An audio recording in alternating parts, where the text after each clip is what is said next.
Fala galera, beleza? Professor Jorge Alcântara, professor de língua portuguesa, sejam todos bem-vindos ao curso Passe Certo e vamos juntos realizar o seu sonho por um preço ínfimo que cabe no seu bolso, tá bom? Um investimento, você vai investir no seu sonho, investir no lugar certo, com as pessoas certas, tá bom? Então sejam bem-vindos, tá legal? Então reitero, eu sou o professor Jorge Alcântara, PJA na veia.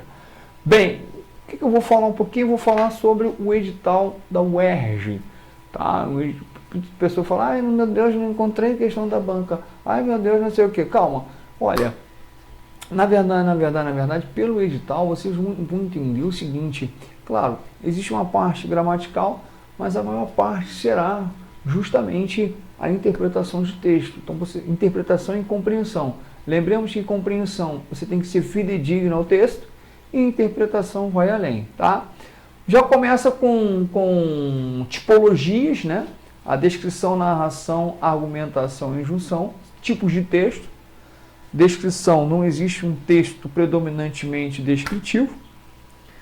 A narrativa envolve os elementos da narração, personagem, enredo, claro, obviamente, novamente, inequívoco, né? O narrador, tempo, espaço, bananada, beleza? Eu não sei, acredito que não, pode ir além, tipo de narrador, tipo de personagem, acredito que a UERJ não faça isso, mas dê uma olhadinha nisso aí, tá bom? Coisas que vocês não verão em cursinho preparatório. Pode ser que no meu canal eu grave alguma coisa sobre isso, ou no canal do Passe Certo. A argumentação, que é a dissertação, né? Você defender um ponto de vista. Geralmente a UERJ gosta muito de trabalhar com Rubem Alves, Rubem Braga, esses caras fantásticos assim, aí entra gêneros textual, tá bom? E a injunção, que é aquele texto que serve para orientar. Receita, as leis, são exemplos, tá legal? 3. Unidade, 2 é gêneros, né? Gêneros, composição típica, suporte, função social. Aí, quando a gente fala de gênero, tem gênero literário. Isso aí é realmente só na parte de questão mesmo, não tem muito o que falar. 3. Unidade e diversidade da língua portuguesa. Registro de uso na oralidade, na escrita, grau de formalidade, norma padrão. Só faltou a banca colocar assim, variação linguística, né? O nosso cotidiano, a linguagem do povão, a linguagem preocupada, despreocupada com a língua portuguesa, enfim. Beleza? Tudo bem? 4. Formas de enunciação, estratégias de neutralidade, marcas de opinião, espaço, tempo, vozes, né? Olha, galera, por exemplo, isso aí, quando eu digo assim, nós, esse nós no texto se refere a quem? Ao autor e o leitor, ou só o autor, ou só um personagem. Então, são estratégias, são marcas, tá? Aí, lá, marcas de opinião. Poxa, estou quase auferindo aqui que a UERJ vai trabalhar com a expressão modal, né? Espaço, tempo, vozes. Aí, porra, espaço, tempo, vozes. Quando a gente fala em voz, a gente fala em voz verbal, né? Mas surgiu ali vozes separadamente que não está envolvendo o verbo. Como é que a UERJ pode trabalhar isso? Com recursos polifônicos, né? O que seria voz em um texto? A voz do autor, o autor pode trazer uma outra voz, né? Uma outra voz, uma outra voz, uma outra voz. Então existe uma variedade de voz no texto. Isso é que nós chamamos aí, tá, de recurso polifônico. Pode cair, o que eu entendo disso aí, dessa parte separadamente, é isso, não pode ser outra coisa. Discurso direto, isso é muito presente na narração, muito presente na narração, pode cair também na dissertação, tá? O personagem diz, né? Ou um texto, você está trabalhando um texto dissertativo, o filósofo tal, abre aspas, aí é o discurso direto, então é a voz do filósofo, a voz do personagem, né? E o discurso indireto é o que o narrador diz o que o personagem disse. Percebe que a gente vê muito isso em texto narrativo. O discurso indireto livre é uma mescla da voz do narrador com a voz do personagem. Cara, isso não é difícil, tá? O item 4, só no item 4, Possivelmente haverá aí 4 questões a 5 questões, somente no item 4 do edital. Pode ter certeza disso.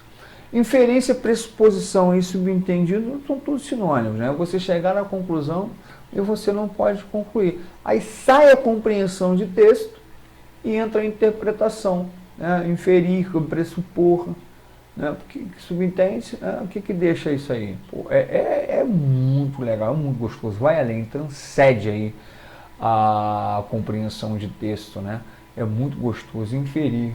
Um exemplo, vou dar um exemplo. Opa, o sinal está vermelho. Infere-se, portanto, que você tem que parar. Show? Opa, você tem que parar. Por quê? O sinal está vermelho. Quer dizer que você vai parar? Não, você pode avançar o sinal, né? Mas o ideal é que você pare.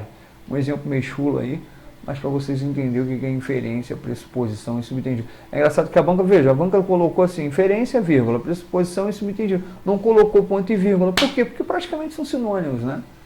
5. Métodos de argumentação, indução e dedução. Isso aí vocês têm que dar uma olhada, né? A generalização, particularização, método indutivo e dedutivo. Tem que dar uma olhada nisso, principalmente na área de redação, tá bom? Isso aí, galera, é interpretação de texto, tá? A frase, suas espécies, funções interacionais, frase declarativa, interrogativo, imperativo, exclamativo, relação entre as espécies de frases, atos de fala, né? Bananada, pode ser uma charge, o UERJ pode jogar uma charge aí para falar sobre frases, né? Isso aí é bobeira, tá? Isso aí é bobeira, nada que, pô, nossa, tá difícil, não, nada disso, tá? 7. Sintaxe do período, processos de coordenação e subordinação. Quando a gente fala de coordenação, a gente fala das conjunções coordenadas, né? As conjunções coordenativas, e subordinações, as conjunções subordinativas, tá? Se você vir, por exemplo, eu estudei, logo fui aprovado, logo é uma conjunção coordenativa, conclusiva, então o período é composto por coordenação, bananada. 8. Forma de articulação de ideias, fato, opinião, causalidade, conclusão, comparação, exemplificação, enumeração, generalização, particularização, gradação, ênfase e contra-argumentação. Outra coisa que envolve muito, tá? Muito mesmo a interpretação de texto. Isso aí não existe uma ideia separada, não existe cara, o que a banca pode fazer de dar um texto e perguntar qual é o contra-argumento, qual é o argumento que ele usou, qual é o contra-argumento. Mole, nada demais, tá? Gradação, a gradação pode ser cobrada, hein? Gradação pode ser cobrada. O que é gradação? A gradação ela pode ser ascendente ou descendente, né? Segue a mesma, o clímax e anticlímax, né? Você tem uma forma gradual, isso é gradação, né? Um processo gradativo, né? Muito legal isso aí. Eu posso dar uma dica que eu já vi em prova, vi um concurso assim, ó, a mágoa distancia da mesma sala, do mesmo quarto e da mesma vida. Veja o processo gradativo, né? Show. 9. Coesão textual, muito importante, com certeza isso vai cair na sua prova. Anáfora, catáfora, retificação, substituição, elipse, repetição, redundância e uso de conectores, né? Obviamente as conjunções fazem isso, fazem esse papel aí lindíssimo de coesão textual. Anáfora e catáfora são remissão para dentro do texto. Se já foi mencionado é anáfora, se ainda vai ser mencionado é catáfora, isso realmente cai pra caramba, tá? Isso pode cair bastante aí. Retificação, corrigir, né? Substituição, substituir. Elipse é um termo subentendido. Redundância, a gente pode ver também como pleonasmo, um vício de linguagem, algo redundante. Aqui com certeza umas duas questões, tá? Principalmente envolvendo anáfora e catáfora. Elipse é um termo subentendido. O sujeito oculto é um exemplo de elipse. 10. Coerência textual, aí é sentido, né? Sentido, a leitura tem que ter coerência. Como é que isso pode cair? Porra, cara, isso aí é interpretação. tá? O camarada escreve um texto, vai perguntar se na alternativa em que houve incoerência textual. Tu, caraca, o que é coerência? O que é coerência? Tem que ter coerência, né? Tem que ter sentido no que você fala. Se não houver sentido, está incoerente. Também na parte, não adianta você estudar e falar, vou estudar isso aqui na teoria. Não, não, não. Isso é prática, tá? 11. O significado do vocabulário lexical, com certeza uma questão aí, tá? Sinonínima, antonínima, ambiguidade, polissemia, hiperonímia, hiponímia, denotação, conotação. E esquece. Esquece que isso aqui com certeza duas questões, tá? Ó, significado lexical, isso aqui é vocabulário. Sinônimo, pertence ao mesmo campo semântico, feio, horrível, esquisito, sei lá, né? Jorge Alcântara. Bonito, belo. Antonímio, o contrário, né? Feio, bonito, egoísta, altruísta, assim vai. Ambiguidade, o duplo sentido, tá? Polissemia, uma mesma palavra com vários sentidos, ponto. Ponto de ônibus, ponto de táxi, ponto do professor, e assim vai. Hiperonímia e hiponímia. Hiperônimo é aquele recurso que nós chamamos assim, que é o geralzão, né? O geral. Por exemplo, aqui, ó, cor é geral, né? Então aqui vai ser hiperônimo. E hipônimo é cada exemplo aí de hiperônimo. Ó, cor é verde, vendo? Azul, aqui é o particular. Então, cada exemplo de cor vai ser hiperônimo. Bobeira, bananada, pode cair, tá? Denotação, sentido real, sentido literal da frase, não há sentido metafórico, é o que está escrito na gramática, perdão, no dicionário. A conotação no sentido figurado. Agora, daqui para cá, ó, metáfora, que com certeza vai cair isso aqui, entra a estilística, né? As figuras de linguagem. Ó, metáfora, metonímia, personificação, cara, tô adorando, adorei esse edital. Hipérbole, antítese, eufemismo, ironia, né? São aí exemplos de figuras de linguagem, a estilística, né? Então isso aí com certeza vai cair a tradição da banca, já vi muito lá em algumas questões parecidas, né? A Cipuerj, por exemplo. Então isso pode cair, tá legal? Pode não, com certeza vai cair. 12. Formação de palavras, estrutura, derivação e composição. A estrutura radical, vogal temática, as desinências, né? A derivação prefixal, sufixal, prefixal, sufixal, parasintética, regressiva,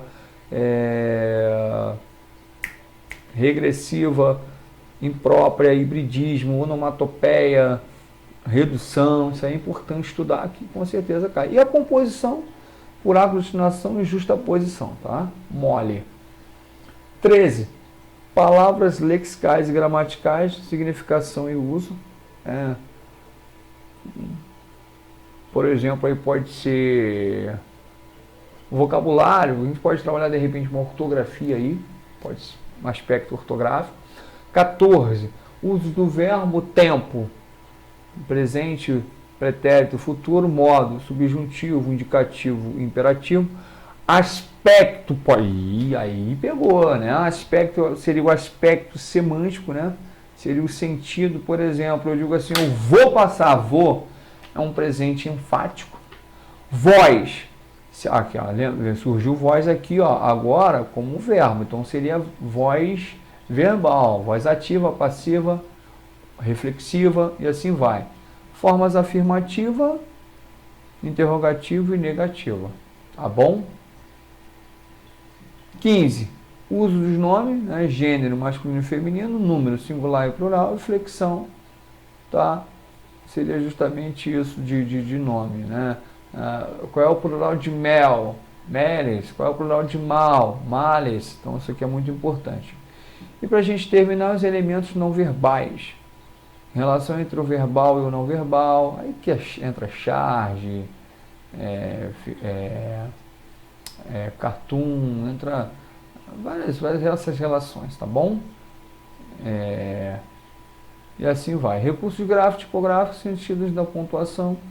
Aqui é importante que você dê uma olhadinha, que ela falou sentidos da pontuação, não é o uso, é o sentido. Então, pode trabalhar com a pontuação estilística, tá legal? Então, é muito importante que vocês dêem uma olhadinha em reticências, ponto de exclamação, 2 pontos e a vírgula, tá? Ah, professor, tem praticamente tudo, praticamente tudo. Mas dê uma olhadinha em reticências, tá?